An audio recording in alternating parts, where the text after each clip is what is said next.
વડાપ્રધાનના સંગ્રહાલય અને પુસ્તકાલયે માંગણી કરી છે કે દેશના પૂર્વ વડાપ્રધાન પંડિત નહેરુના અંગત પત્રો જે સોનિયા ગાંધી દ્વારા લેવામાં આવ્યા હતા તે પરત કરવામાં આવે.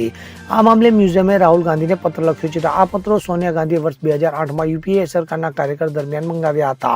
આ પત્ર રાહુલ ગાંધીને ગત 10 ડિસેમ્બરે વડાપ્રધાન મ્યુઝિયમના સભ્ય રિઝવાન કાદરી લખ્યો હતો. આ પત્રમાં કાદરીએ રાહુલ ગાંધીને સોનિયા ગાંધીને આપેલા પત્રો, ફોટોકોપી અને ડિજિટલ કોપી પરત કરવાની અપીલ કરી હતી. તો આ પહેલા મ્યુઝિયમે સપ્ટેમ્બરમાં સોનિયા ગાંધીને પત્ર પણ લખ્યો. તો મહત્વનું છે કે પંડિત નહેરુના અંગત પત્રોને ખૂબ જ ઐતિહાસિક માનવામાં આવે છે. તો અગાઉ આ પત્રો જવાહરલાલ નહેરુ મેમોરિયલ પાસે હતા, જે વર્ષ 1971માં નહેરુ મેમોરિયલ મ્યુઝિયમ અને લાઇબ્રેરીને આપવામાં આવ્યા હતા. હવે આ નહેરુ મેમોરિયલ મ્યુઝિયમ અને લાઇબ્રેરીને પ્રધાનમંત્રી મેમોરિયલ મ્યુઝિયમ અને લાઇબ્રેરી તરીકે ઓળખવામાં આવે છે. Bureau report, CN24 news. હવે જુઓ દેશ દુનિયાની તમામ ખબરો તમારી આંગળીના ટેરવે. ઉઠાવો મોબાઈલ અને ગૂગલ પ્લે સ્ટોર પરથી ડાઉનલોડ કરો અમારી CN24 ન્યૂઝ મોબાઈલ એપ.